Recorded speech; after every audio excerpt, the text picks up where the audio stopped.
ሰላም አድማጮቻችን፣ አርሰናልና ፒኤስቪ የሚያደርጉትን ጨዋታ እንግዲህ ቅድመ ጨዋታ ትንታኔዎችን እናቀርብላችሁ ተመልሰን መጥተናል። የቅድመ ጨዋታው ላይ እንግዲህ ማይክል አርቴታና ዊሊያም ሳሊባ በጋዜጣዊ መግለጫ ላይ ተሰጥተዋል። እንግዲህ ጋዜጣዊ መግለጫው ላይ በጣም ጥሩ ዜና ተሰምቷል። ያን ምንድነው ሳሊባ እንግዲህ ጋዜጣ መግለጫ ውስጥ የሰጠ ሲሆን አርሰናል ቤት ከታዳጊነት ጀምሮ አርሰናልን እየደገፈ እንዳደገ ከዛ ውጭ ደግሞ ለቡድኑ ውስጥ መቆየት እንደሚፈልግ በግልጽ ተናግሯል። ለአርሰናል ቋሚ የሆነ መጫወት የኔ ፍላጎት ነው ሁል ጊዜም ህልሜ ነበር በማለት አስተያየቱን ሰጥቷል።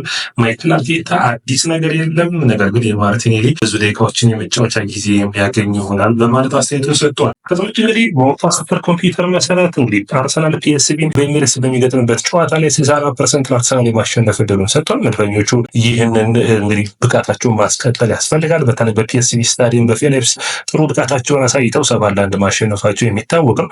እንግዲህ 6 የተለያዩ ተጫዋቾች ናቸው በዛ ጨዋታ ላይ ጎል ማስቆጠር የቻሉት። ማርቲን ኦዴጋርድ ብቻ ነው 2 ጎል ያስቆጠረበት። ስለዚህ በዚህኛው ሜዳ አስተማማኝ ብቃታቸውን መቀጠል ለመድፈኞቹ ማስቀጠል ያስፈልጋል። በተለይ ደግሞ በማንቸስተር ዩናይትድ በኦልድ ትራፎርድ አቻ መውጣታቸውን እንዲረሳ ማድረግ እና በጨዋታው ላይ ማሸነፍ ያስፈልጋቸዋል። ታንዋሪ በዚህ ጨዋታ ላይ ጎል ማስቆጠር የሚችል ከሆነ በታዳጊ እድሜው በተከታታይ 3 ጨዋታዎች ላይ ጎል ያስቆጠረ የመጀመሪያው ተጫዋች የሚሆን ይሆናል። ባለፈው ሳምንት እንግዲህ በፒኤስቪ ጨዋታ ሲያስቆጥር እድሜው 17 ዓመት ከ348 ቀናት እንደነበር የምታስታውሱ ነው። አድማጮቻችን ይህ ያያ ስፖርት ነው። ሌክቸር፣ ኮሜንት፣ ሰብስክራይብ ማድረጋችሁን አትርሱ። 20,000 ገብተናል እና ይህ ደግሞ በእናንተ በደጋፊዎቻችን በእናንተ በአድማጮቻችን ጥረት ነው እና በጣም እናመሰግናለን መጀመሪያ። ከዛ ውጭ ደግሞ ላይክ፣ ሼር፣ ኮሜንት፣ ሰብስክራይብ በማድረግ ወደ ሌላኛው ምዕራፋችን የሚያደርገውን አሁንም ሰብስክራይበሮቻችን እንዲጨምሩ ብዙዎቹ ጋር እንድንደርስ ብዙ አድማጮቻችን እንግዲህ የኢታን ነዋሪ አስፈላጊነት ከጨዋታ ወደ ጨዋታ በአርሰናል ዘንድ እየጨመረ መጥቷል።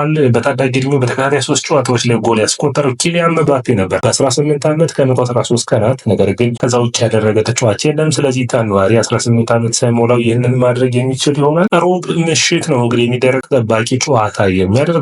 አርቴታ በቻምፒዮንስ ሊጉ ባለፉት 19 ጨዋታዎች 13ቱን ማሸነፍ ችሏል። የሮብ ምሽቱ የሚያሸንፍ ከሆነ ማለት ነው። ይህንን ተከትሎ ይህንን ማድረግ የቻሉት በአውሮፓ መድረኮች ላይ 3 አሰልጣኞች ብቻ ናቸው። ስለዚህ በቻምፒዮንስ ሊግ ማይክል አርቴታ ጥሩ ሪከርድ እንዳለው የሚያሳይ ነው። አርሰናል ያለፉትን 5 ጨዋታዎች በቻምፒዮንስ ሊጉ 20 ጎሎችን አስቆጥሮ 3 ብቻ የተቆጠረበት። በሜዳ ኤምሬትስ ደግሞ እስካሁን ድረስ ምንም ጎል አልተቆጠረበትም።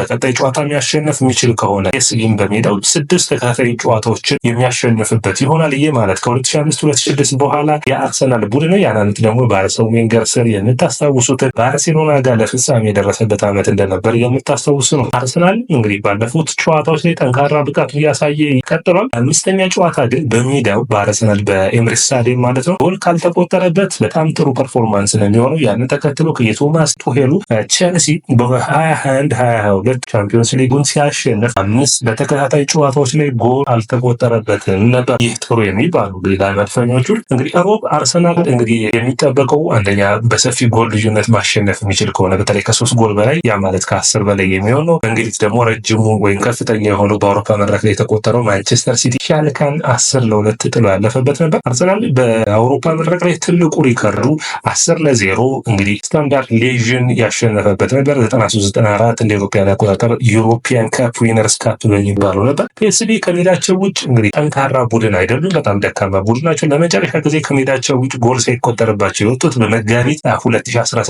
ነበር። በአትሌቲኮ ማድሪድ ጋር 0-0 ወጥተዋል። ባለፉት 15 ጨዋታ ግን ከሜዳቸው ውጭ 33 ጎሎች ተቆጥሮባቸው በየጨዋታው 2.2 ጎል ይቆጠርባቸዋል። ፒኤስቪ አርሰናል 7-1 ያሸነፋቸው በአውሮፓ መድረክ በጥሎ ማለፍ ታሪክ ከፍተኛ ጎል ሆኖ ተመዝግቧል።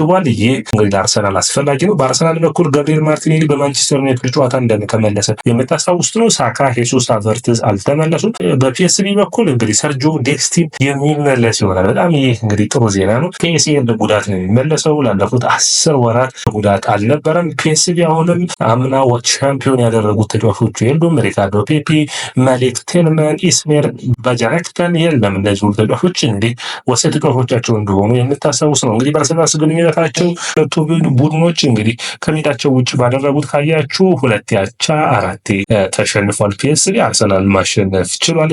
አምና የምታስታውስ ነው። በዚህ በኤሚሬትስ ስታዲየም የፒተር ቦስን ቡድን አርሰናል 4-0 ማሸነፍ ችሎ ነበር። እንግዲህ በዚህ ጨዋታ ግምታዊ ኦፕታ ሱፐር ኮምፒውተር የጨዋታውን ውጤት አስቀምጧል። 64% ለአርሰናል፣ 19% አቻ፣ 17% ለፒኤስቪ ሰጥቷል። በአርሰናል በኩል ዴቪድ ራያ ግብ ጠባቂ ሆኖ የሚጀምር ይሆናል። ስካሊ ማጋሌሽ፣ ሳሊባ፣ ዋይት፣ አማካይ ክፍሉ ፓርቲ፣ ኦዴጋርድ፣ ራይስ፣ ትሮሳርድ፣ ሞሪኖና ነዋሪ የሚጠበቁ ይሆናል። ነገር ግን ለስተርሊንግ ለማርቲኔሊ በተለይ በአጥቂነት ሚና የመሰለፍ ዕድል ሊኖረው እንደሚችል ግምት ያሰላለፉ ያሳያል። ሉክ ዲዮንግ፣ ፐርሲች እና ላንግ በማጥቃት መስመሩን፣ ቲል፣ ሴቨሪያ እና ሾተን የአማካይ ክፍሉን፣ ከዛ ውጭ ጁኒየር፣ ቦስጋሊ እና ፍላሚንጎ እንዲሁም ደግሞ ዴስቲን የተከላካይ መስመሩን፣ ቤንቴዝ ባለፈው ጨዋታ 7 ጎል የተቆጠረበት ተጫዋቻቸው ነው። እነዚህ የፒኤስጂ ቋሚ አሰላለፍ የሚሆኑ ይሆናል። በጋዜጣዊው መግለጫው እንግዲህ ባልተጠበቀ ሁኔታ ዊሊያም ሳሊባ ዛሬ ከአርቴታ ጋር ጋዜጣዊ መግለጫ ሰጥቷል። እንደኔ በጣም ትህትና ያየሁበት ነገር በጣም ጥሩ ተናጋሪ ሆኖ አግኝቼዋለሁ። በመከላከሉ ላይ አተኩረን እየሰራን ነው። በመሻሻል ይጠበቅብናል። ከዛ ቻምፒዮንስ ሊጉን ማሸነፍ እንፈልጋለን። እያንዳንዱ ጨዋታ በእያንዳንዱ ሁኔታ ተዘጋጅ ይጠበቅብናል። ለዋንጫዎች በጣም ተቃርበን ነበር፣ ነገር ግን መቀጠልና ማሸነፍ አልቻልንም። ያንን ማስተካከል እንቀጥላለን በማለት አስተያየቱን ሰጥቷል። ከዛ ውጭ በታዳጊነቴ አርሰናልን የምወደው ክለብ ነበር፣ በአርሰናልንም ስደግፍ ነው ያደግኩት በማለት አስተያየት ሰጥቷል። ለአርሰናል በመጫወቴም ህልሜ ተሳክቷል በማለት አስተያየቱን ሰጥቷል። ከዛ ውጭ እንግዲህ አንዱ ጋዜጠኛ ስለ ኮንትራቱ ጉዳይ ጠይቆት ነበር። እንግዲህ ከ2 ዓመት ኦልሞስት 2 ዓመት ከግማሽ ኮንትራት አለኝ፣ ስለዚህ በአርሰናል ደስተኛ ነኝ፣ እዚህ መቀጠል እፈልጋለሁ በማለት አስተያየቱን ሰጥቷል። ከዛ ውጭ ምርጡ ተከላካይ ነው ወይ ተብሎ ሲጠየቅ አይ ምርጡ ተከላካይ አሁን አይደለሁም፣ ነገር ግን በጣም ሩቅ እንዳልሆንኩ ይሰማኛል፣ በቅርብ ጊዜ ምርጡ ተከላካይ ለመሆን እሰራለሁ በማለት አስተያየት ሰጥቷል። ማንን ታደንቃለህ ተብሎ ነበር። ራሞስን በጣም እንደሚያደንቀውና ከፕሪሚየር ሊጉ ካሉ ተጫዋቾች ተብሎ ነበር። ቫንዳይክና የራሱን የቡድን አጋሩን ገብርኤልን አድንቋል።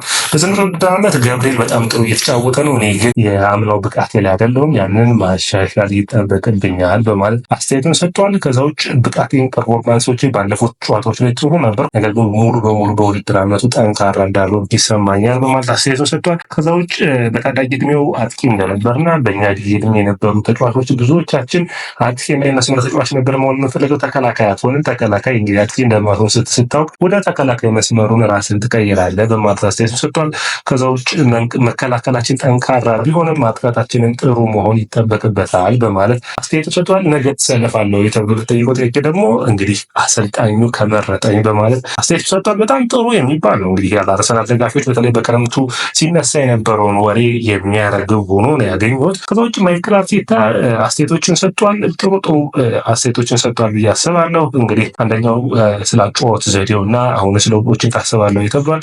አዎ የኔ ስራ በእያንዳንዱ ጨዋታ ውስጥ የተለያየ አጨዋወት ዘይቤን ማምጣት እና ቡድኑን ውጤታማ ማድረግ ነው። ዛሬ ጠንክሬ እሰራለሁ በማለት አስተያየቱን ሰጥቷል። በቻምፒዮንስ ሊጉ ጠንካራ ቡድን አለን፣ ስለዚህ ያንን ተፋላሚ ማድረግ ይጠበቅብናል፣ በሚገባ እንዘጋጃለን፣ እውነታውን መቀበል አለብን። በዚህ ውድድር ዓመት ጠንካራ ተፎካካሪ መሆን ይጠበቅብን ነበር፣ ያንን አላደረግንም። ስለዚህ ጠንክረን እንሰራለን፣ በዓመቱ መጨረሻ ከእያንዳንዱ ተጫዋች ጋር ያለንን ሁኔታ እንገመግማለን በማለት አስተያየቱን ሰጥቷል። ከህዳር ጀምሮ እንግዲህ በመጨረሻ ጊዜ ቸልሲን ከተጫወቱ በኋላ ነው እስከ ሀገራት ጨዋታ በሳምንቱ ጨዋታዎች የማይኖሩት። ያንን ተከትሎ በዛ እረፍት በደንብ እንዘጋጃለን በማለት አስተያየቱን ሰጥቷል። ስለዚህ ቺንኮ የአማካኝነት ሚና ጠይቆ ነበር። ከዚህ ቺንኮን በፊት ጀምሬ ያውቀዋለሁ፣ ጥሩ ተጫዋች ነው፣ አንዱ አማራጭ እንግዲህ በአማካኝነት እሱን ማሰለፍ ነው፣ ያንን ደግሞ እንጠቀምበታለን በማለት አስተያየቱን ሰጥቷል። በውድድር ዓመቱ መጨረሻ ላይ ስላሉት ሁኔታዎች እንወስን እና የተሻለ ውሳኔዎችን እንወስናለን በማለት አስተያየቱን ሰጥቷል። ስለ መላመድ አለብን በማለት ደግሞ ሌላኛውን አስተያየቱን ሰጥቷል። እንደ ቡድን ያለንን ብቃት በየጨዋታዎችን መላመድ እና ጥሩ ፐርፎርም ማድረግ ይጠበቅብናል። ራሂም ስተርሊንግ የመሰለፍ እድልን አላገኘም፣ ለምን ባለፈው ጨዋታ ሳልቀየርከው ምን አይነት አስተያየት አለ ተብሎ ሲጠየቅ እንደ ሌሎች ተጫዋቾች ነው የማየው፣ የተሻሉ ተጫዋቾችን ለመቀየርና ለማስገባት እሞክራለሁ በማለት ማይክል አርቴታ አስተያየት ሰጥቷል። ወደ አድማጮቻችን ይህ ያያ ስፖርት ነው። ላይክ፣ ሼር፣ ኮሜንት፣ ሰብስክራይብ ማድረጋችሁን አትርሱ። የእናንተ ላይክ፣ ሼር፣ ኮሜንት፣ ሰብስክራይብ ብዙዎቹ ጋር እንድንደርስ ያግዘናል። ስለ ጨዋታው ምን ታስባላችሁ? ኮሜንት መስጫ ቦክስ ላይ አስቀምጡልኝ። ይህ ያያ ስፖርት ነው።